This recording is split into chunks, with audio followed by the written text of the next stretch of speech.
Hi, Smoking Mike here. Today we're going to show you a technique for starting a charcoal fire, specifically charcoal briquettes for your grill. And we're only going to use half a sheet of newspaper and one paper towel. But before I begin, I need to reflect back on what we used to do in the old days. Back when I was a kid, before we had more than 3 channels on TV and the internet, we had to find various ways to entertain ourselves. And when you were at a mature level enough where Dad says, "Hey, son, I need you to start the charcoal grill," well, that only meant one thing, and that is you got to play with this and matches. And I can't think of anything better for a 12-year-old. And we would meticulously stack up briquettes in a pyramid fashion, something the ancient Egyptians would be proud of. And we would douse it with ounces and ounces of this, and then we'd strike a match and put it on there, and we'd stand back and we would revel in glory as that fire built up in its great magnificence. And eventually the fire would die down, and you'd look at your coals and you'd see only 2 or 3 briquettes were fairly lit, and you'd go, "What did I do wrong? Maybe I didn't put enough of this on there." So you would squeeze another pint on there, and which was a very dangerous thing, because you got a big old pile of hot coals there, hot briquettes, and this stuff is almost at flash point, and you'd stand back and throw a match on it, and poof! It was glorious. It'd take your eyebrows off. You could probably see it from outer space. It looked like a Saturn V on takeoff is what it looked like. Well, those days are kind of gone, and we're trying to do more environmentally conscious things. Not that having a charcoal fire is, environmentally sound, but if that's standing between you and a big old thick cut of grass-fed Angus beef, well, I'm going to tell you right now who's going to win, and you ain't going to take a long time figuring it out. All right? So what I recommend is having a chimney. It's a charcoal chimney, and it can be had at various big box stores and hardware stores and so forth.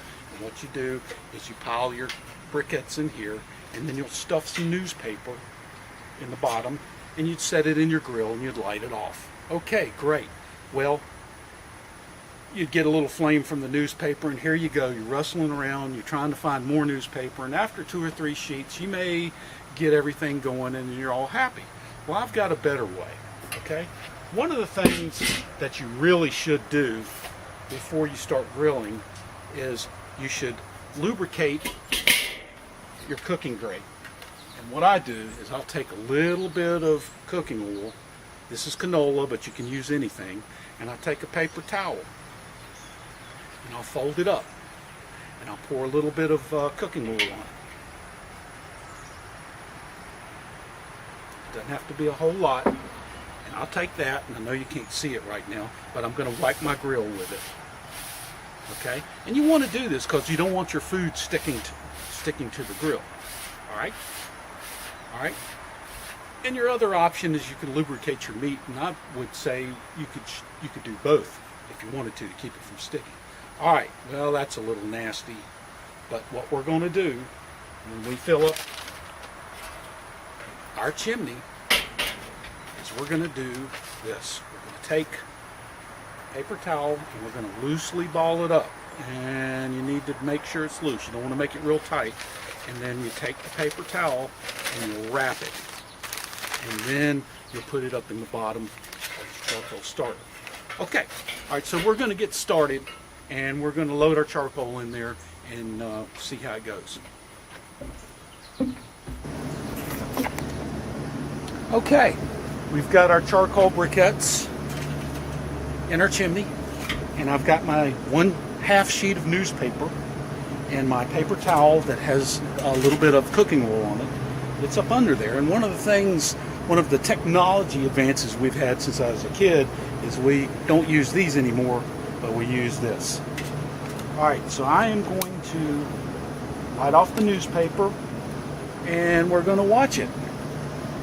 But I'm not going to leave the camera on for the next 15 minutes, so we'll come back and I'll show you the results here in just a little bit. But you can see how well that's lighting off, And once the paper towel gets lit with the oil on it, then it'll stay lit a fairly long amount of time, thus lighting your coals more evenly.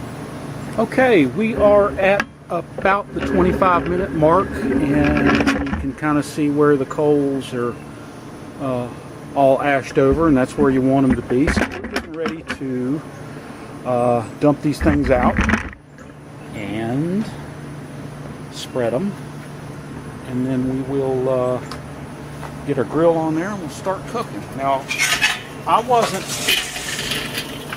messing around for that 25 minutes. I was in the kitchen making the final preparations on my food.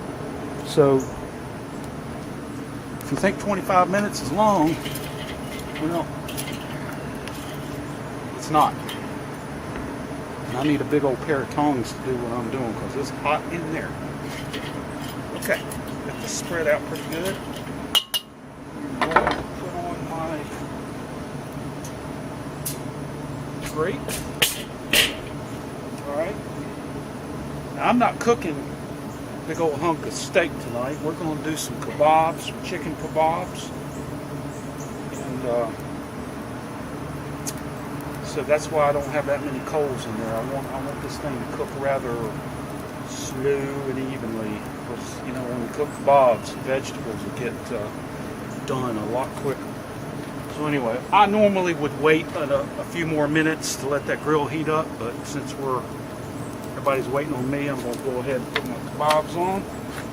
And there you go. I had a few little extra veggies. Throw them on the grill. So, thanks for checking in. This is Smoking Mike. Grill on, brothers and sisters, and we'll catch you next time.